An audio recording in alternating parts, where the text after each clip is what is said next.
What's going on, my fellow Jedi and Padawans? Welcome back to another Jedi gaming video. Hopefully you guys are crushing the new dungeon. Has been pretty fun so far. Definitely getting my clears in so we can get that beautiful emblem and exotic weapon, which we will be covering, of course, on the channel here. But first, I want to cover some weapons that we got inside of the episode. Heresy here, starting us out with a Strand Primary support frame auto rifle, which we haven't seen since the final shape, with the Adamantite. This thing is pretty solid in our kinetic slot with that healing frame. Like I said, 600 RPM, so you can shoot targets, shoot your own allies, which heals them, heals yourself depending on the perks that you have. So we're going to cover the god rolls for this for PvP as well as PvE. So let's get into it with its origin traits. Real quick, before the origin traits, there are a bunch of different versions of these weapons. There's the normal versions, there is the curated versions that are automatically masterworked with 2 perks in the 3rd and 4th columns, as well as an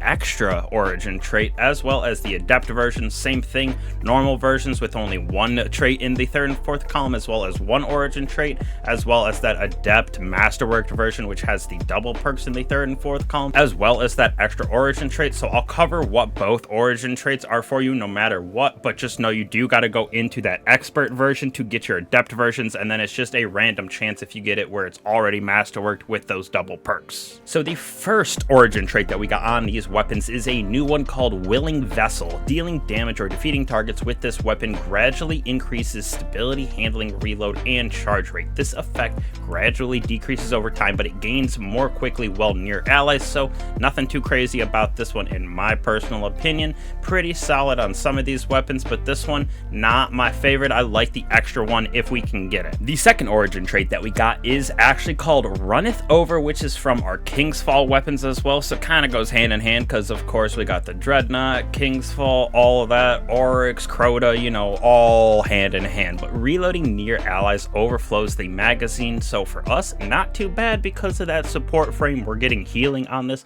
pretty solid inside of that new activity, the Nether, so you can heal yourself as well as your fellow guardians without having to grab those orbs of power, those little healing bricks, whatever you want to call it. It is a beautiful perk. I use this more on something like this frame than I do with that new Willing perk. Alright, moving on to the PvE side of this build, because this thing definitely feels way better in PvE than it does in PvP. If I'm being completely honest, in PvP, not worth it, but we'll still go over a role that I think could be possible if you are really trying to use this thing in there. But for PvE, we got small bore in our first column, +7 to range, +7 to stability, with, in my personal opinion, I went with a range masterwork on this bad boy. In the second column, we got 2 different options. The first one for you is Tactical Mag, gives us a bunch of additional stats that you can see right there. And our second option is Appended Mag, gives you that +5 to magazine, so you get a couple extra shots in Appended compared to Tactical, but the reload and stability definitely feels better in my personal opinion, so I would go Tactical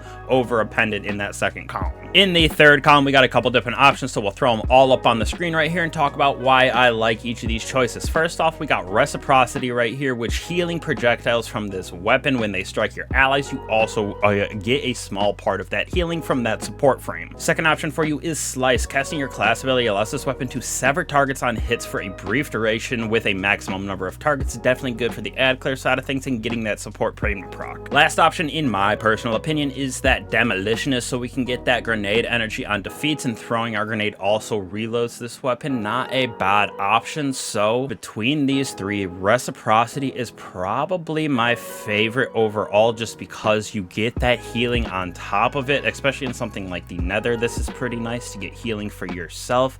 Demolitionist, if you're going into something where you're spamming grenades, might not be a bad choice as well, but with how this thing shoots, it doesn't have that like ray tracing, if you will, so there is a little bit of a lag for where the bullets go. You got to kind of prep for that, if you will, so that's why it's so bad in the Crucible, in my opinion, compared to it in the PvE realm.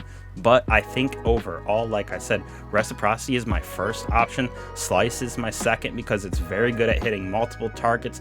wiping out enemies instead of the healing aspect, which is what reciprocity would be for. And then my last option in that third column would be demolitionist, so totally up to you. But if you're looking for more healing on this weapon, which is what it's really for in my personal opinion in the PvE realm, go with reciprocity. But if you're looking for a little bit more ad clear, well, you can still use the support frame on your teammates, because if you're getting your own healing via devour, whatever it may be, definitely go with slice. Fourth column, we got the same concept with 3 different perks. Circle of Life is my first one to give us some damage increase when we do heal our allies. A new perk called Tear. Precision final blows cause nearby targets to become severed. Definitely more for that ad clear side. And last but certainly not least, we got ourselves the Attrition Orbs. Dealing sustained damage creates orbs of power. So between these 3, Tear would probably be my last option, or tier, whatever, however you say it, because you're already getting that sever from other things with Slice if you want.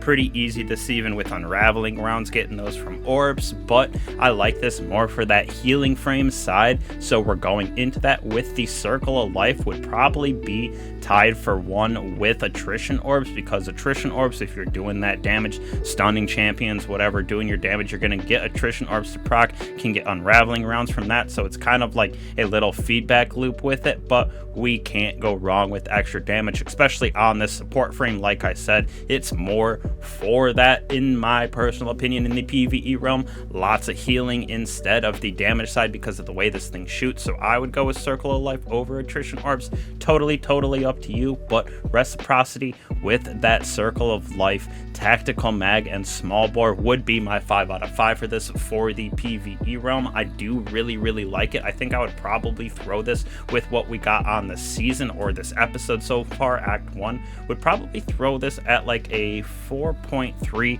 Definitely got some better options still in my personal opinion, but I'm not really sure about it just because I haven't gotten that flow state with it, haven't found like the best way to maximize this in my personal opinion, like pairing it with a certain character. But I do really like the support frames and think they are very good for some of that end game options. The Nether, where we're not getting health back, gonna be good in the dungeon as well, so definitely look out for it for the PvE side of things. Now, like I said earlier, PvP, this thing is pretty trash in my personal opinion because it doesn't have that tracing of the bullets, like where you pull the trigger, it's not gonna go. There's almost a little lag to it. I don't know. I'm not the personal biggest fan of it, but there are a couple options you could technically throw on if you want it for the PvP realm. First off, we got that Hammer Forged Rifling in the first column with a ranged masterwork, because definitely building it out for the range as much as you can with this for PvP. Second column, the same concept right here. We got ourselves Accurized rounds plus 10 to range. We want to max that out. We got it at 70 with this build. Third column, you got 2 options really in my personal opinion. You got Slice as your first one, so when you cast your class ability, you get Sever for a little bit of time up to a maximum number of targets. Not bad for the PvP side of things. And then we also got Ensemble, improves the handling and reload when you are near those allies. So if you're playing Huggy Buggy with your teammates inside of Crucible, not bad to throw Ensemble on. Probably just, I guess, interchangeable. Like I said, this thing kind of trash in the PvP realm.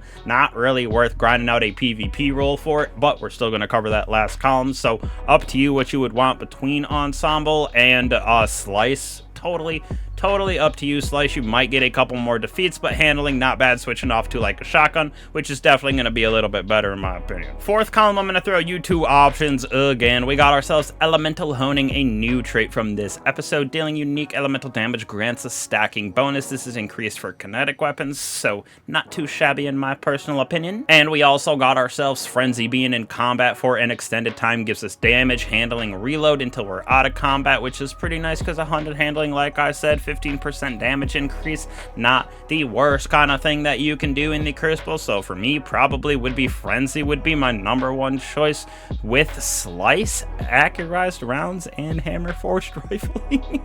Like I said, I don't know, this kind of sucks in the Crucible. I would literally probably give it like a 1.8, maybe 2.0 if you can figure it out, or if you're like really vibing with it. But the support frame definitely doesn't get procced as easily inside of the Crucible. If you're trying to use it to like heal your teammates, to have infinite shots on somebody, not gonna really do that in my personal opinion. So this thing kind of poo-poo for the PvP realm. So I would definitely grind it out only for the PvE side of things. See if you can get yourselves that Adept version that already masterworks, so you can get both of the origin traits on it. Like I said, those will only come from the double masterworked or the already masterworked versions of either the normal one from the normal Nether or the expert Nether, giving us the Runneth over Adept versions. So lots of good weapons coming out of the Nether. Like I said, hopefully you guys are enjoying the dungeon. We're going to be grinding it out, getting you some builds for that so you can blow through it with ease and everything like that. Get yourself all of those god rolls and that new exotic. So again, appreciate all you guys for coming back, supporting me, supporting the channel. Don't be afraid to like and subscribe. Slap that bell if you haven't. You know what I mean, my ADH people. I get to these end of these videos and I am just a rambling, bambling Bumby. So you can't stop me. I love you. We will be back with some more videos in the future. I will talk to you soon. Peace.